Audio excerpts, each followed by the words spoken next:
Welcome to episode 4। Shopping वगैरह तो चलती रहेगी, लेकिन मम्मा की जो बेस्ट फ्रेंड है उन्होंने रखी थी मेरी दावत। अपनी फैमिली के साथ वहाँ पे आ गई थी हर खाला। आप देख सकते हैं कि खाला ने कितना कुछ बनाया था। ये मेरी शादी से पहले की दावत है। हमारे सिंधियों में ना एक लड़की की बहुत ज्यादा इज्जत होती है, छोटा सा ट्रीटमेंट होता है उसके लिए। अच्छा, मैं यहाँ पे जो है ना वो दावत पे आई हुई हूँ और बहुत अजीब जलफरी सी ट्राई कर रहे हैं।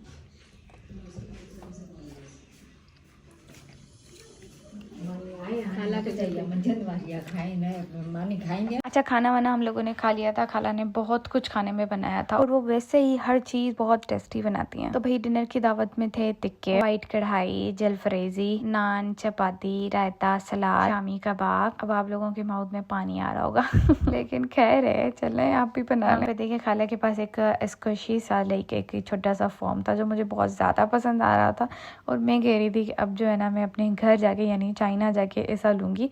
लेकिन अभी मुझे 4 या 5 मंथ हो चुके हैं, मैंने ऐसे कुछ भी क्वेश्चन नहीं लिया है। यहाँ पे देखिए आप लोग, मैं खाला के जो है ना वो रूम दिखा रही हूँ कि खाला ने अपने बच्चों का रूम बनाया है।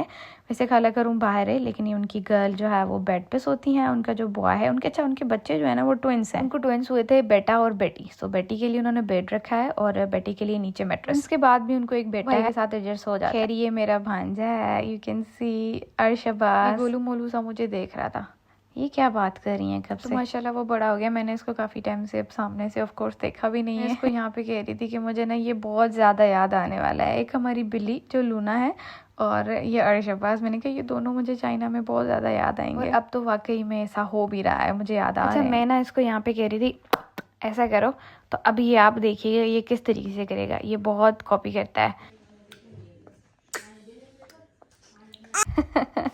तो ये बहुत कॉपी करता है और अब तो माशाल्लाह पूरा तोता हो गया है। अब जो भी हम बात कर रहे होते हैं ना तो उसको फिर रिपीट करता है एक एक वर्ड को जितना वो बेचारा कर सकता है। तो यहाँ पे ना मम्मा लोग अपनी दोस्तें जो हैं वो साथ में बैठी थी, तो मैं और आपा हम लोग साथ बैठे थे। अच्छा, आपा जो है ना मैं अपनी बड़ी सिस्टर को कहती हूँ और ये उसी का बेटा है अर्शबाज। हम लोग जो है वो साथ बैठे थे, तो हमने कहा कि चलो थोड़ी सी गपशप हो जाए। वो हमने बातें वगैरह की। इतने में जो है ना खाने के बाद जो है फिर वो हमें कोल्ड ड्रिंक दे गई, जो कि हम दोनों ने बड़ी शौक से पी। ये देखें, ये है शबाज से। हाँ, ये सही तो करो, इसका शर्ट तो सही। खाली है, जाने लगे थे तो अभी खाला ने बताया है कि कस्टर्ड भी बाकी है, जो कि मैंने उनसे कहा था, लेकिन आई वाज थिंकिंग कि बहुत हैवी हो गया तो अब यहीं पे ही ख़त्म करते हैं। लेकिन अभी वो बाकी है, खाना है। सो शबाज रेडी है, ये भी खाई सके तो ये देखें, ये जो है वो कस्टर्ड आ गया है और बहुत ही स्वादिष्ट लग रहा है।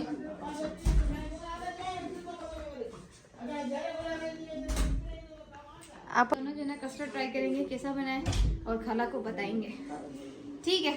तो चलें बिस्मिल्लाह करते हैं। बिस्मिल्लाह। आज तक मैंने कभी इसको प्रॉपर बना नहीं पाई। होपफुली कि शादी के बाद जो मीठा बनता है उसमें प्रॉपर बना लूँ, ठीक है? तो अभी अच्छा है, इसकी बात की क्लिप आई थिंक गुम हो गई। बहुत अच्छा कस्टर्ड बना था और वहाँ से फिर अगले दिन पे वापस आके मैंने अपनी सर्विस की और यहाँ पे मेरे पास ब्राइड आई थी। बात सेइंग कि भाई मुझे आपसे ही लगवानी है और उन्होंने मेरी शादी की वजह से अपनी शादी की डेट यानी पीछे करवाई। उनसे कहा था कि भाई फिर मैं आपको होम सर्विस नहीं दे सकती, तो शी वाज सेइंग कि नहीं बस मैं आपके पास आ जाऊंगी तो फिर आप अपने घर पे ही लगा दीजिएगा। मैंने कहा चलें ठीक है। तो फिर वो पार्लर पे आ गई थी और उसी दिन मेरी शादी के लिए मेरी खाला भी आई। बस ये इतना सब कुछ साथ साथ हो रहा था और यू कैन सी ये ब्राइड का कलर आया है। और मैं फिर भी कहती चलूँ कि अगर आपको कोन चाहिए तो हिना बायल मास्क के कोन इस्तेमाल करें, उसका जो कलर है बहुत असम आएगा और उसका फ्लो भी बहुत अच्छा है। और यहाँ पे आप देखें कि मैंने किस तरीके की ब्राइडल मेहंदी लगाई है। मेरी ब्राइड तो बहुत ज्यादा सेटिस्फाइड। उसके बाद हम लोग साथ में बैठ गए थे। फिर जो है ये उसके अगले दिन ये फिर मैं दूसरी ब्राइड के पास गई थी और सेम डिजाइन थी लेकिन थोड़ी सी डिफरेंट करके उनको लगाई थी। टाइम बिल्कुल कम था। ये मेरी लास्ट ब्राइड थी जो मैंने शादी से पहले अटेंड की and I gave my best. आप यकीन करेंगे कि मैंने इसको टॉर्च के ऊपर लगाया है कि किल्लत थी। बस मैंने इसको कंप्लीट किया तो फिर मैं चली गई डॉक्टर एरम नाज के बाद अपनी आई लैशेज एक्सटेंशन लगवाने। अब जो डेट थी ना वो थी 6 फेब आई गेस। वहाँ से हाइड्रा फेशियल भी करवाया था, आईलैश एक्सटेंशन भी करवाया, सिस्टर और मेरी खाला ने भी करवाया था। सो लैशेस के साथ मेरा एक्सपीरियंस इतना खास नहीं रहा। ब्यूटिशियन ने शादी वाले दिन उतार दी थी। वो क्यों, आप आगे व्लॉग्स में देखें। मिलते हैं नेक्स्ट एपिसोड में।